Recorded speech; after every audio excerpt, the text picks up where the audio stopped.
және қоғам қайраткерлері, ақын жазушылар және де осы халықаралық іс-шараның ұйымдастырушылар. Терең толғаныстар менен таусылмас адамзаттың құндылығы, дәріптелген әдебиеттің шынары болған ұлы тұлға бүгінде ортамызда жаңа көзқарастармен қайта қауышуда. Шыңғыс Айтматов біздің жүрегімізде арақты.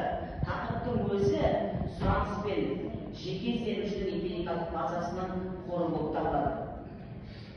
Бұл триада ережесіз кетпес. Қазіргі лингвистика өз мүдделерінің шекараларынан барған сайын кеңейіп, басқа ғалымдарменен, басқа ғылымдарменен біріктіріліп, біздің өміріміздің барлық салаларына келіп отыр. Себебі дәл бүгінгі ұрпақ ғасырға жуық шығармалардың бойынан нені іздеп табамын, қандай зерттеулердің арасынан нені айтамын деген сауалды қояды. Және ол белгілі, жаңа ғана өздеріңіз тыңдаған ғалымдардың, мына біздің докторанттар да, магистранттар да, оларға біз қандай зерттеулерді ұсынамыз деген сауалды алға тартты. Осы тұрғыда Талас университетінің бүгінгі алдарыңызға алып келіп отырған бірнеше тақырыптар бар, бірнеше зерттеулері, алғашқы баспалдақтары тырнақалды туындылардан келіп отырған біздің студенттеріміздің мынандай тақырыптармен келіп отыр. Бұл қоғаммен байланыс саласының студенттері, қоғамдық көріністердегі шығармалардың мәні, Бердібек Соқпақбаев, менің атым Қожа және Шыңғыс Айтматов Ақкеме шығармалары бойынша. Қалшыбек Ақбота жазып отырғаны қазіргі қоғамдағы қажеттілікке сай мәдени рухани құндылықты қайтару Шыңғыс Айтматов шығармаларының триадасы деген. Келесі тақырыптарымыз корпоративтік компаниялардың пиар брендін алға жылжытудағы ішкі жаңалықтарды тарту, жаңарту Шыңғыс Айтматовтың шығармалары бойынша түсірілген фильмдердің маңызы.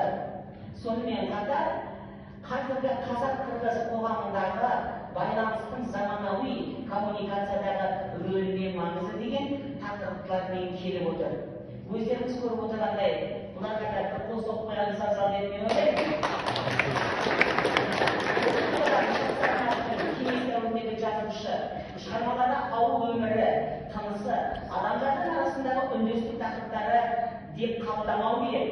Бұл тартыс дискурсология, демек дискурстың теориясы, бүгінгі лингвистикадағы теорияның ең жаңа бағыттарының бірі болып табылады. Сондықтан да дискурс соңына келген кезде ғалымыздар міндетті түрде көп мәселелерге тоқталып өтеді. Шыңғыс Айтматовтың шығармалары пәнаралық байланыстарды түзетін ғылымның салаларының когнитивті лингвистикада, психолингвистика, гендерлік лингвистикада, сонымен қатар саяси лингвистикада, прагмалингвистикада, дінтану мәселелерінде, сонымен қатар заң лингвистикасында барлық орындар алып отыр.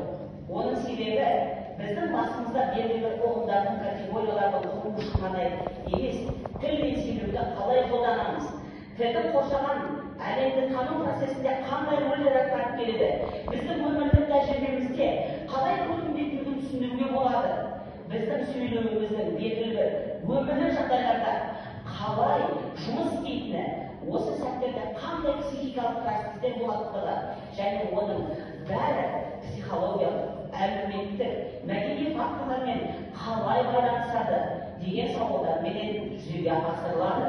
Американдық ғалым психолог 1957 жылы